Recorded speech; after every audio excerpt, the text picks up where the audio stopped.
Información precisa, completa, veraz, objetiva e independiente. Directo a tu pantalla. Voz de América en RCR 750.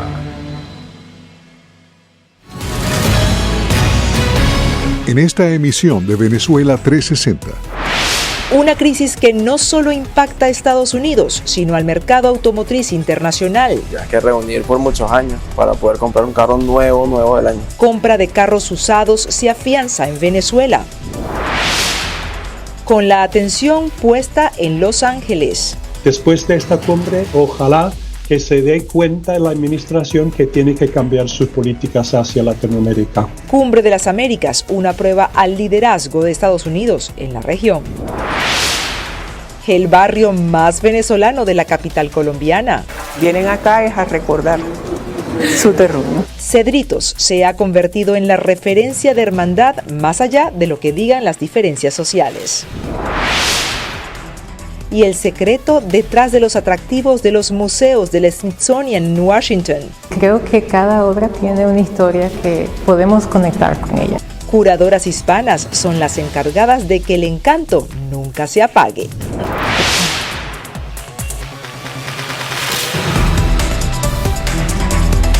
Hola, ¿qué tal? Bienvenidos a V360 desde Washington. Les saluda Natalí Salas Guaitero. Bueno, la crisis de autopartes, producto de las interrupciones en las cadenas de producción y suministro, ha hecho que países como Estados Unidos se replanteen el panorama comercial y extienda ahora sus brazos a Asia, lo que pudiera impactar directamente a economías latinoamericanas como la venezolana, donde tener un vehículo es prácticamente un lujo. Carolina Valladares nos explica por qué.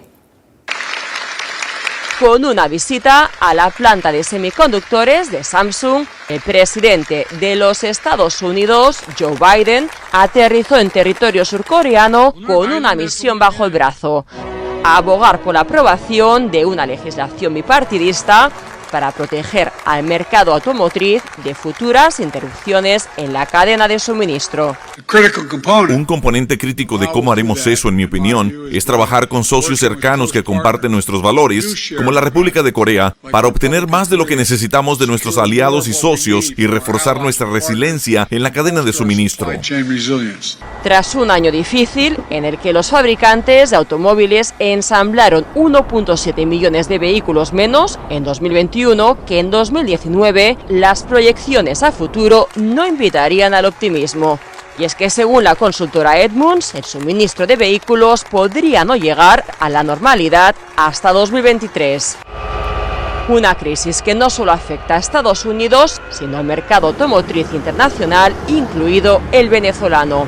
Y es que con apenas 2 vehículos ensamblados en el primer trimestre de 2022, el sector de la automoción en el país caribeño suma registros microscópicos. El pobre o el de la clase media se le hace muy difícil obtener un carro del 2015 en adelante. Y sin crédito y sin ahorros, comprarse un coche en Venezuela, incluso de segunda mano, se ha convertido en un lujo al alcance de pocos. Hace falta que vinieran inversionistas, que dieran facilidades de pago, créditos, préstamos para adquirir carros nuevos. Sin embargo, según expertos, la política del Banco Central de Venezuela de asfixiar al crédito para combatir la inflación habría herido de muerte los préstamos bancarios. En 2018 se empezó a implementar una política de altísimo encaje.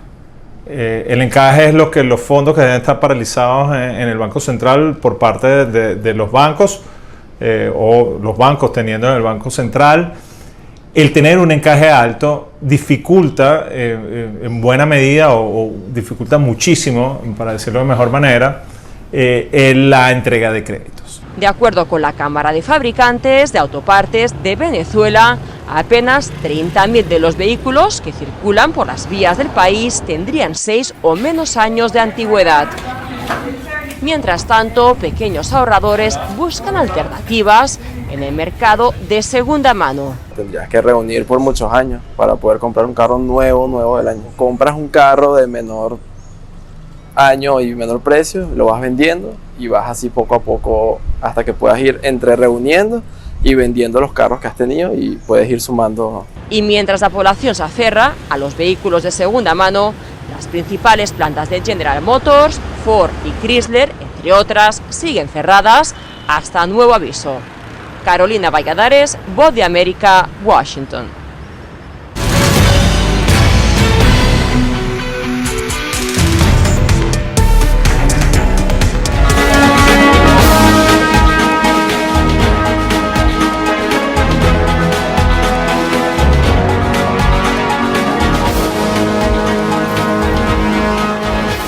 Y los ojos de la región están puestos en Los Ángeles, donde jefes de Estado, líderes de la sociedad civil, del sector privado y jóvenes se van a reunir para hablar de los desafíos que enfrenta el continente. Pero esta edición de la Cumbre de las Américas ha generado controversia mucho antes de su inicio, con amenazas de boicot y presiones a la administración del presidente Biden. Y en el centro de todo este debate están Venezuela, Cuba y Nicaragua, tres naciones que tienen un historial muy particular dentro de este foro internacional. Belén Mora está con nosotros. Belén, ¿cuál podría ser este impacto de la posible no invitación de Díaz-Canel, Ortega y Maduro? Efectivamente, Natalie, existe un impacto político para la administración dentro y fuera de Estados Unidos. Por un lado, desde el punto de vista de la región, el hecho de excluir a Nicaragua, Cuba y Venezuela en este foro internacional debilita la posición de Estados Unidos, según expertos, frente a otros actores como Cuba, como Rusia y China, que van cobrando relevancia en la región. Pero como veremos a continuación, desde el punto de vista interno, el hecho de excluir a estos países básicamente representa una posición histórica de Estados Unidos, sobre todo con miras a las elecciones de medio mandato. A las puertas de una nueva Cumbre de las Américas, crecen las expectativas sobre los acuerdos que se puedan lograr en materia de democracia, desarrollo económico y migración para la región. Es que tras 4 años y una pandemia que azotó el hemisferio, jefes de Estado de más de 30 naciones volverán a encontrarse para discutir temas de interés regional. Pero no es solo el futuro del continente lo que está en juego, afirman expertos, sino el liderazgo de Estados Unidos en la región. Que tenemos que esforzarnos mucho mejor en convencer a todos los países de la región a relacionarnos con usted y mantener una buena relación bilateral. Liderazgo que se ha visto bajo fuego cruzado en las últimas semanas, con las amenazas de boicot por parte de algunos líderes de la región por la exclusión de los gobiernos de Venezuela, Cuba y Nicaragua en el foro internacional. ¿Hemos invitado al régimen de Maduro o a alguno de sus representantes a la cumbre? Absolutamente no. Nosotros no los reconocemos como un gobierno soberano. Una situación que no es inusual, ya que no es la primera vez que la participación de los gobiernos de Venezuela, Cuba y Nicaragua está bajo cuestionamiento. De hecho, en 2018, durante la última edición de la Cumbre de las Américas celebrada en Lima, la invitación del presidente Nicolás Maduro fue revocada ante el anuncio de elecciones presidenciales anticipadas, lo que generó el rechazo de los participantes. Entre tanto, la presencia de Cuba ha sido motivo de controversia desde el inicio. Durante la primera Cumbre de las Américas en 1994, fue el único país que no fue invitado y desde entonces la presión para incluir una representación de la isla fue creciendo, hasta que en el 2015 participó por primera vez del foro internacional. Pero según analistas, el panorama político de esta Cumbre de las Américas es distinto. Por primera vez desde el inicio, en 1994, Estados Unidos será el anfitrión de este encuentro internacional en Los Ángeles. La administración del presidente Joe Biden ha tenido que sortear los cuestionamientos dentro y fuera de Estados Unidos, entre otras cosas por el manejo de las invitaciones a las distintas delegaciones de participantes. No se puede pretender ser una cumbre de democracia si en la mesa están sentados elementos claramente antidemocráticos y en realidad lo que hace es que les da credibilidad. Hay credibilidad por ser invitados a estos foros. Una situación que, según expertos, evidencia el complejo escenario político con el que Estados Unidos debe lidiar en la región.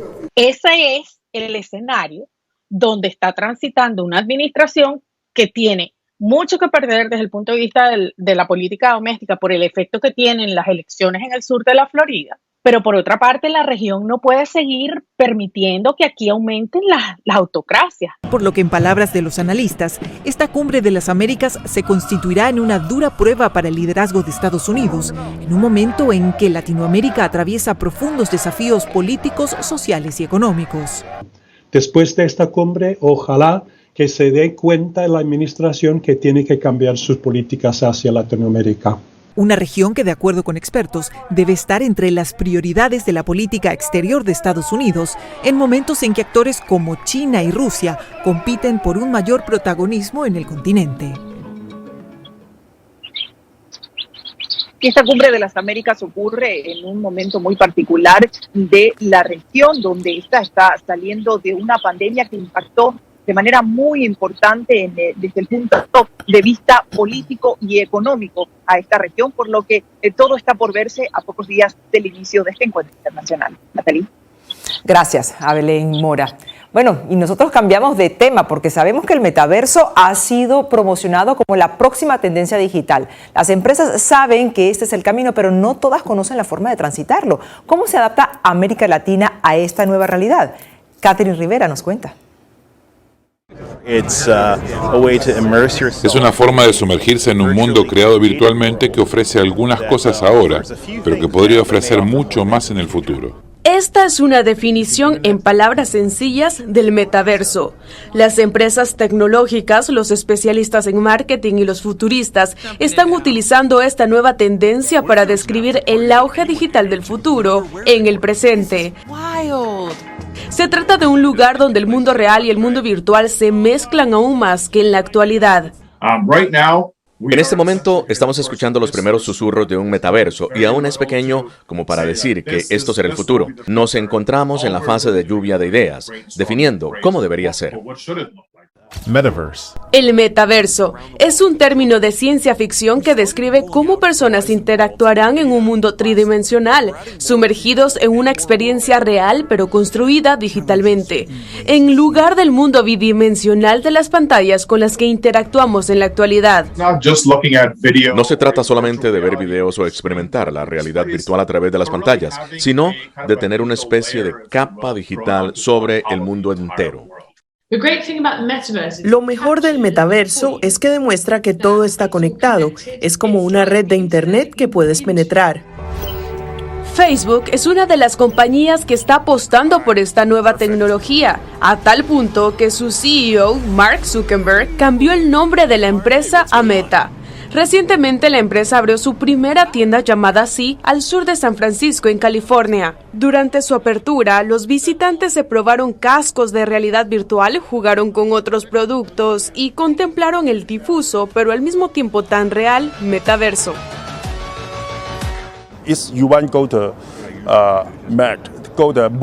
¿Quieres ir a la luna? Tal vez sea difícil, pero en el metaverso, en solo unos segundos, vas a ir a la luna. Un estudio realizado por la firma estadounidense Analysis Group señala que el metaverso podría contribuir con $3 billones al Producto Interno Bruto mundial 10 años después de su adopción, y se calcula que el aporte a América Latina podría alcanzar los $320 millones. Es por eso que proyectos como Huacalandia en Venezuela y Platziland en Guatemala ya están apostándole a esta corriente tecnológica. Si la tendencia ya viene y vemos que es algo imparable, como una ola que ya viene en camino, la pregunta es, ¿por qué no hacerlo nosotros internamente en Latinoamérica, en Guatemala? Porque sí se puede. Estamos generando una comunidad que se gobierne a sí misma dentro del mundo del blockchain y que permita de alguna manera obtener beneficios. Si bien el metaverso aún está tomando forma, las personas ya tienen una idea sobre cómo podrían ser sus vidas del futuro en el presente. Catherine Rivera, Voz de América, Washington.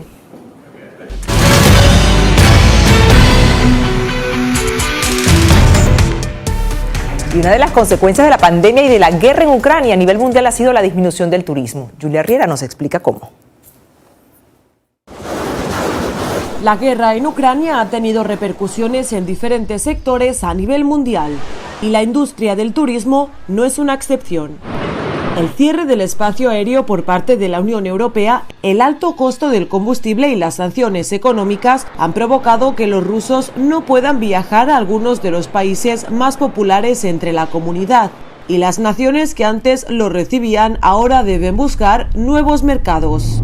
Y Venezuela es precisamente uno de estos países. A través de un acuerdo entre el gobierno de Nicolás Maduro y el Kremlin, desde septiembre de 2021 empezaron a llegar turistas rusos a la isla de Margarita. Empieza a llegar dinero fresco, pasajeros que atender, y ahí está todo el mundo feliz. El maletero del aeropuerto, la señora que te atiende en el restaurante, el botones del hotel.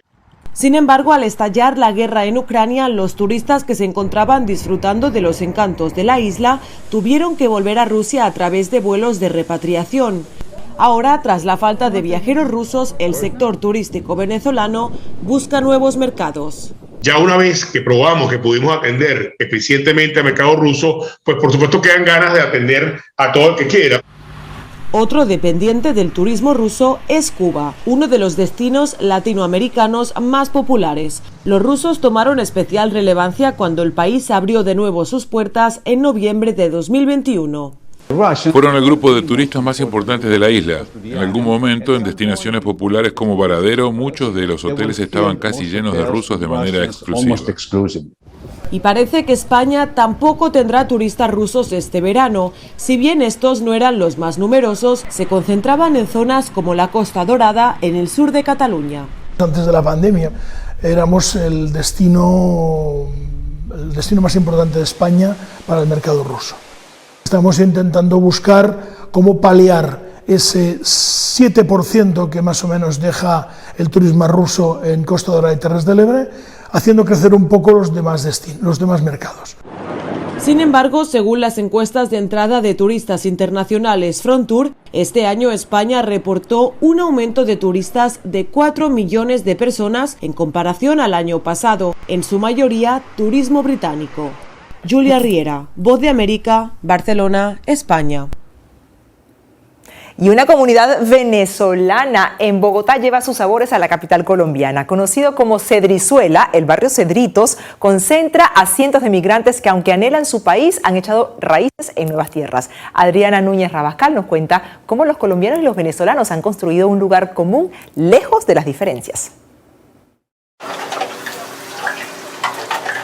El olor a frituras invade el lugar. Desde antes de mediodía, los tradicionales tequeños venezolanos comienzan a dorarse bajo la supervisión de Ronald Fuentes, un zuliano que llegó a Bogotá hace 5 años y a quien su trabajo como encargado de Pasteles Edward le permite conectarse con su Maracaibo natal. Llegó una señora maracucha con sus 2 hijos y pusimos gaita en ese momento. Bueno, la señora, comiendo los pastelitos y escuchando la gaita, se puso a llorar. Se transportan prácticamente con la comida, se transportan a la ciudad de Maracaibo. Ronald salió de Venezuela empujado por la crisis económica y se instaló en Cedritos, un vecindario en Bogotá donde su acento no se hace extraño. Aunque sonríe con frecuencia, la nostalgia lo atrapa al preguntarle cómo recuerda su país. Sí, lo extraño. El barrio Cedritos es también llamado Cedrizuela por los cientos de venezolanos que allí residen. En el mismo parque donde se ofrecen los tequeños de Ronald, se exhiben otros productos típicos de Venezuela, desde la emblemática arepa pasando por la malta hasta llegar a la cachapa. Nos hemos sentido como en casa, que la cachapa es muy agradable para tanto el venezolano como para el colombiano. Esa hermandad que traemos con el maíz también se nota. Aunque los colombianos se han visto seducidos por los sabores de su país vecino, los venezolanos en Bogotá buscan un pasaje directo a su memoria gustativa. Vienen acá es a recordar su terruño. Y lejos de las ventas ambulantes de platos típicos, otro venezolano, Alejandro Méndez, nos recibe en su apartamento en Cedritos. Creó la cuenta en Instagram Cedrizuela al notar el gran número de compatriotas que llegaban a Colombia y en especial a este vecindario.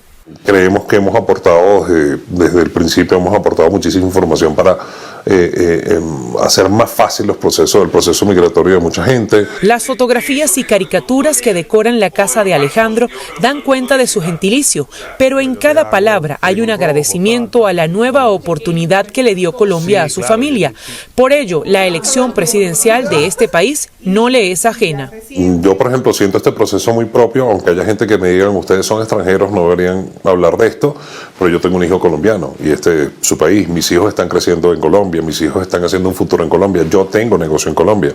Me tiene que importar lo que pase con Colombia. Y así como él, los cerca de 2 millones de migrantes venezolanos que viven en Colombia esperan que, sea quien sea electo en la segunda vuelta de las elecciones presidenciales, garantice los derechos de quienes salieron de su país buscando una nueva vida al otro lado de la frontera. Adriana Núñez Rabascal, Voz de América, Bogotá, Colombia.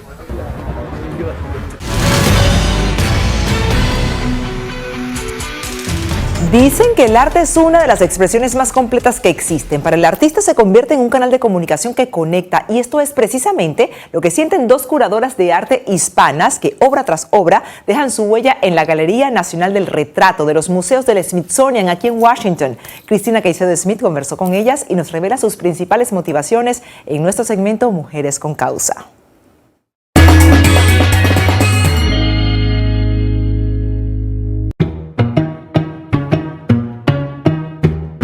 Celebrando el arte del retrato, la imagen o representación de una persona a la mayor exactitud posible, y 2 curadoras de arte hispanas lideran la tendencia en uno de los museos más importantes de Washington, D.C., la Galería Nacional del Retrato del Instituto Smithsonian. Creo que cada obra tiene una historia que podemos conectar con ella. Leslie Ureña ha sido curadora de fotografía en la Galería Nacional del Retrato por más de 6 años. Su amor por el arte nació desde muy niña, atrapada sobre todo por las historias que cuenta cada obra. Historias de personas impresionantes y también historias que conmueven a muchísimas personas, incluyendo a familias, niños, personas de todas las edades y de diferentes ámbitos en el país. Su colega Taina Caragol es curadora de pintura, escultura y arte latino. También ha liderado este equipo en la Galería Nacional del Retrato por más de 9 años. Cada 3 años, el reconocido Centro Cultural lleva a cabo The Outwin 2022, una de las exhibiciones de retratos más populares a nivel nacional. Tiene la intención de darle visibilidad a las culturas del suroeste estadounidense, en particular a las culturas que son producto del proceso de mestizaje entre los indígenas y los hispanos, que son realmente, es una parte de la historia de los Estados Unidos que no se le da mucha importancia. Y este es, precisamente, uno de los objetivos de Taina, enfocar el arte en áreas que no tienen mucha visibilidad, y aquí trae como ejemplo la obra de Vincent Valdés, Gente del Sol, Abuela y Abuelo Santana, que ganó uno de los principales reconocimientos del certamen.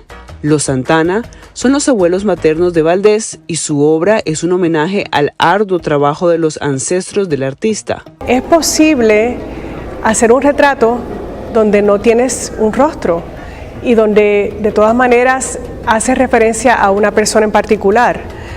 Y una de las metas siempre, uno de los objetivos del certamen de retrato Outwin Buchiever es precisamente expandir la noción del retrato. Materiales como la tela, metal, pintura, aerosol, papel, agujas, cartón, entre otros, fueron los lienzos de los artistas para contar sus historias. Cada una de las obras expresa un cuento o revela un secreto, algo que maravilla a Leslie y Taina. Pueden encontrar algo que resuene con cada visitador, que vean algo que les recuerde a una historia de sus propias vidas o que les inspire para hacer algo más. Lograr que cada visitante se lleve algo de inspiración luego de ver estas obras es, como dicen estas mujeres del arte, la mayor recompensa que pueden esperar. Cristina Caicedo Smith, Voz de América, Washington. Y esta semana El Día de los Caídos o Memorial Day aquí en Estados Unidos, y entre las actividades relacionadas con la fecha, un grupo de 90 excombatientes de las guerras de Corea, Vietnam y la Segunda Guerra Mundial arribó a la ciudad de Washington, D.C. proveniente de Indiana. Pasajeros que aguardaban sus vuelos se agruparon frente a la puerta de salida del avión para brindar sus respetos, aplausos y felicitaciones a los hombres que se dedicaron parte de la vida a servir al país. Es parte de un programa gubernamental de apoyo a los veteranos y la idea es que disfruten de un día en la capital y visiten los monumentos que se han erigido en su nombre. Llegamos al final de V360. Gracias por acompañarnos. Soy Natalie Salas Guaitero. Radio Caracas Radio presentó Voz de América.